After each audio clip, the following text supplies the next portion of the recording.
on en vient à un protocole avec la SNCF. Michel Lerneuf. Alors, ce protocole sur le logement entre la ville de Paris et le groupe SNCF sont concernés non seulement le SNCF elle-même, mais aussi les bailleurs du groupe SNCF, à savoir ICF, La Sablière et les autres. Pour nous, dans le 18e, ce protocole concerne essentiellement deux secteurs. Le secteur, ou plutôt trois secteurs, le secteur Bercy-Charenton et Charolais-Rambouillet, dont on ne va pas parler ici, mais tout le reste est sur Paris Nord-Est élargi. Ça concerne donc les terrains qui vont être bientôt disponibles et remis par la SNCF de Ordener-Poissonnier, ce qu'on appelle le dépôt de la Chapelle.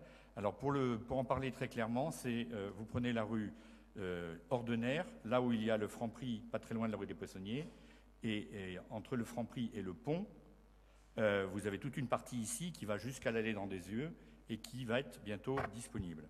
Ça, c'est un premier terrain SNCF sur lequel porte le protocole, sur lesquels pourront être créés environ 500 logements.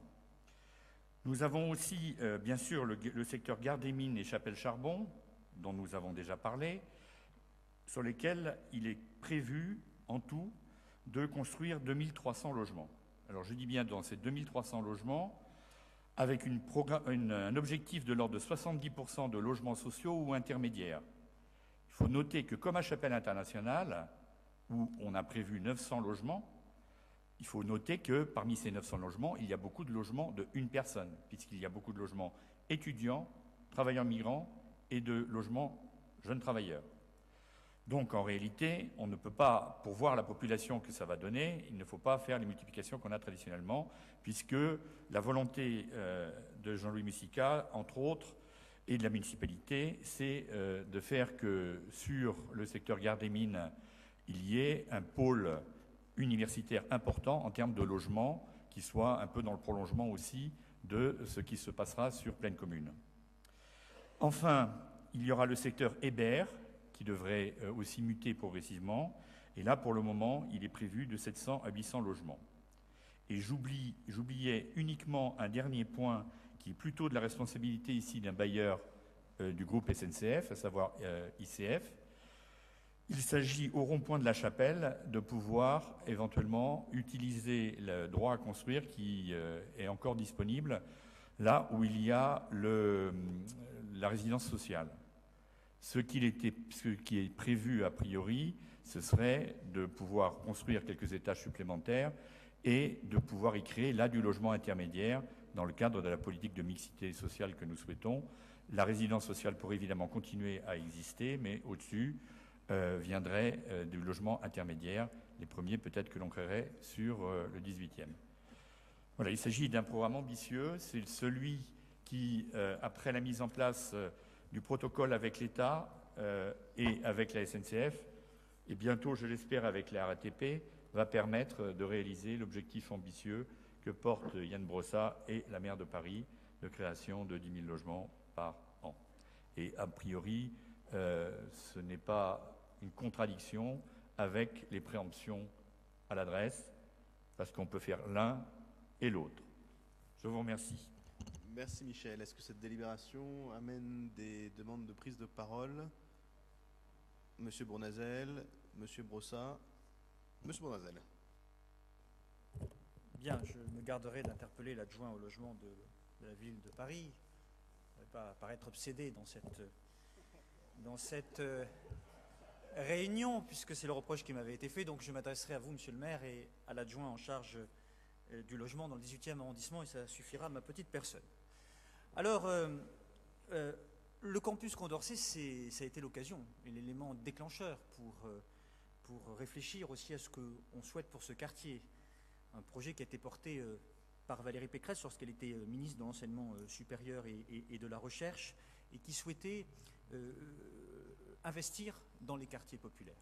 C'est la raison pour laquelle le 18e et Aubervilliers ont été concernés. Alors, il faut penser la stratégie. Et la stratégie, le cap, c'est ce que je disais tout à l'heure, c'est bien sûr les différentes activités. Il y a d'abord l'activité économique. J'aimerais qu'on parle de l'activité économique. Je crois que nos quartiers méritent que les maires du XXIe siècle, les maires managers, aillent chercher de l'emploi. Les créateurs, les investisseurs, les incubateurs, les start-upers, il y a des choses à faire.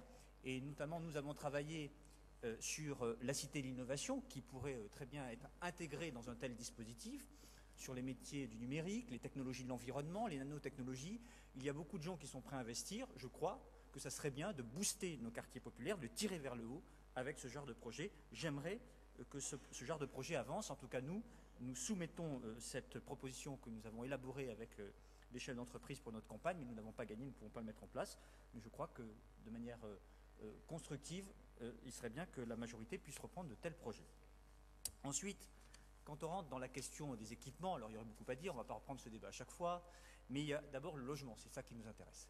Le logement, oui, il faut du logement et il faut assumer une vie décente pour ceux qui vont y être logés, d'où les équipements publics, bien sûr, mais aussi les commerces qui vont avec, et notamment les commerces de proximité, diversifiés, commerce de bouche, commerce à vocation culturelle, parce qu'après on y vit, et on veut avoir une vie comme dans n'importe quel autre quartier. Tout ça, c'est absolument important de le penser, de le préparer.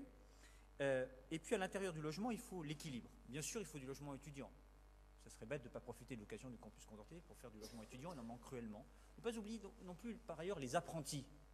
Parce que les apprentis, quand on gagne 450 € par mois, on ne se loge pas à Paris.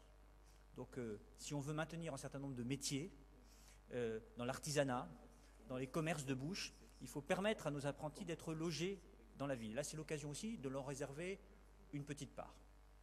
Et puis, les classes moyennes, les catégories populaires, l'équilibre social, les familles qui vivent de revenus d'assistance, les familles qui vivent de revenus du travail, des familles qui sont très défavorisées, des familles qui sont plus favorisées, des classes moyennes qui ne peuvent pas se loger dans le logement privé. Il faut cet équilibre pour assurer de la diversité sociale, bien sûr dans la cage d'escalier, mais de la diversité sociale ensuite dans les futures écoles, dans les crèches et dans le quartier, pour éviter, évidemment, ce dont on parlait tout à l'heure dans la politique de la ville, la ghettoisation, c'est-à-dire du vivre ensemble assumé.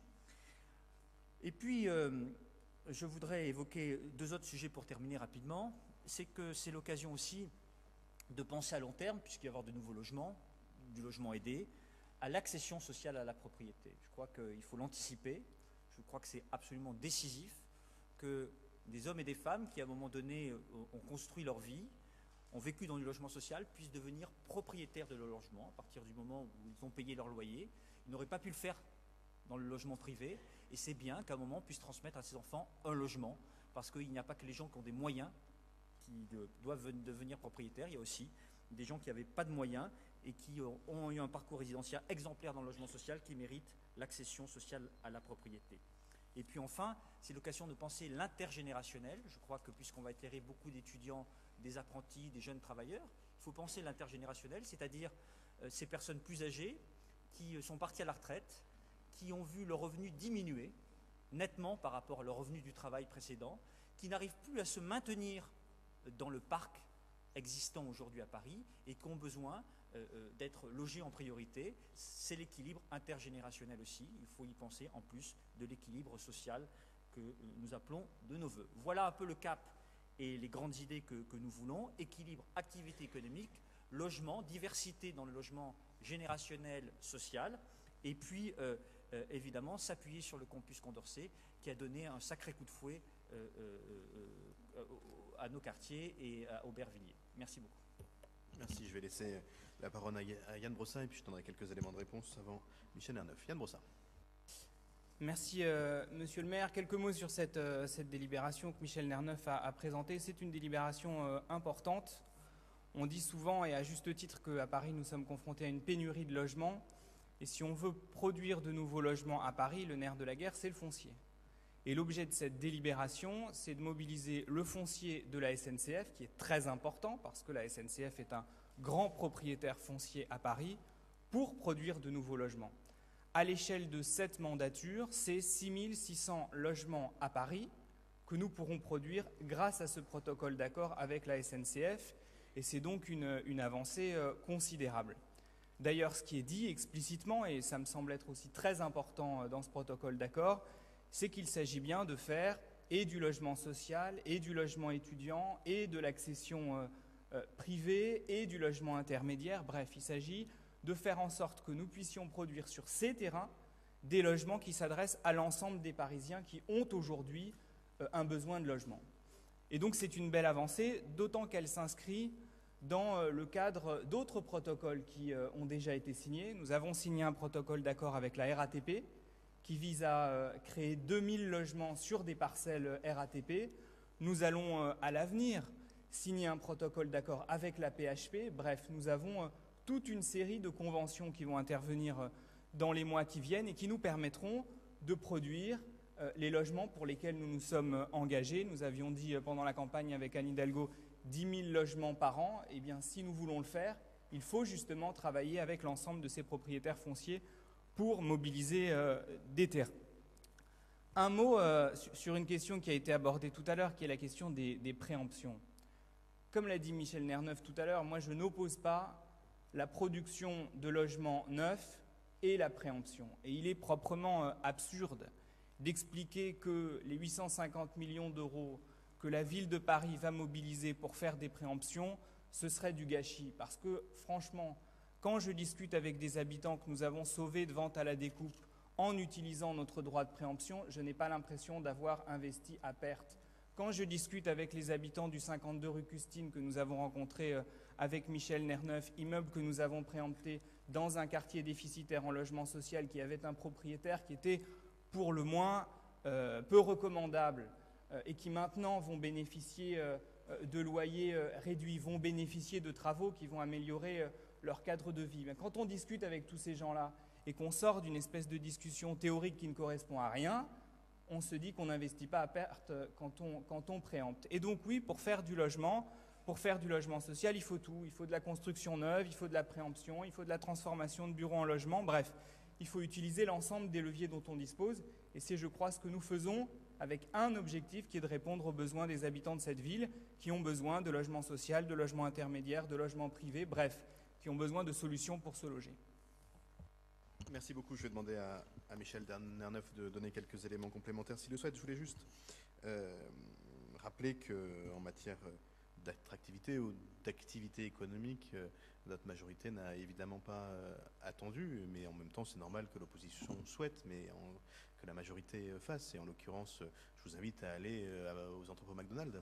Et 1000 mètres carrés d'incubateur après le prix rue des Poissonniers. Et bien sûr, mais vous aviez peut-être été inattentif quand la délibération a été proposée, mais sur Paris Nord-Est et notamment sur la gare des Mines, il est prévu bien sûr aussi des immeubles d'activité, y compris parce que c'est une façon de protéger les futurs logements du bruit du périphérique, comme ça a été le cas par exemple à l'avenue de la Porte des Poissonniers. Et évidemment, nous prenons en compte la nécessité de cette activité économique qui est aussi une manière évidemment d'équilibrer les opérations. De la même façon, sur les questions d'intergénérationnel, moi je voudrais parler du très beau projet qui est mené par les CAPSeurs d'une association étudiante qui a son activité principale à Paris, dans le 13e un peu, mais beaucoup dans le 18e. Et là encore, je vous inviterai, une fois qu'elle aura ouvert ses portes, à aller visiter la résidence étudiante de la rue Philippe de Girard, dédiée à la colocation entre étudiants CAPSeurs, c'est-à-dire entre étudiants qui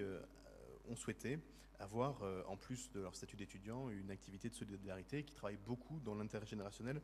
Et les résidents de la Porte de la Chapelle peuvent en témoigner, eux qui ont vu ces CAPSeurs venir à leur rencontre et aller les aider à effectuer un certain nombre de démarches. Mais je l'ai dit, c'est assez normal que quand on est la majorité et l'opposition, il y a ceux qui souhaitent et il y a ceux qui fassent. C'est un peu moins normal quand on est au gouvernement. Et je dois dire que là-dessus, Valérie Pécresse a beaucoup souhaité, mais c'est quand même son successeur qui a donné les financements et qui a permis, notamment au siège et notamment à la décision que Pariens s'établisse à la Porte de la Chapelle, de passer du souhait à la réalité. Et pour le coup, je veux le remercier. Michel Nerneuf.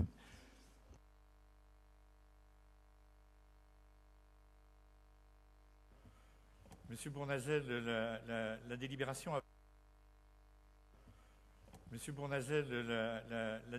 avait un objet, ce n'était pas de parler de l'aménagement de la gare des Mines ou autre. Donc ce n'était pas d'entrer dans le détail, c'était de voir le protocole qui permettait les logements. Par cela, je tiens à vous dire que ce que vous appelez des apprentis, moi je les appelle des jeunes travailleurs, c'est pareil. hein, et que le 18e arrondissement était un des arrondissements qui a le plus fait jusqu'à présent dans les dernières mandatures sur le logement des jeunes travailleurs. Et nous continuons. Il y en a prévu à la Chapelle internationale, et il y en aura certainement de prévus, là encore, dans Gare des Mines. Et sachez aussi qu'un certain nombre de foyers de jeunes travailleurs, de résidences de jeunes travailleurs, ont été construits dans des préemptions. On a préempté un bordel. 70... Oui, monsieur Honoré, je vous vois sursauter. Donc, voilà, on a préempté un bordel au 70 rue des Poissonniers, qui est devenu maintenant une résidence étudiante. On a préempté un hôtel rue Marcadet, qui est maintenant une résidence étudiante. Donc voilà, c'est comme ça aussi qu'on avance.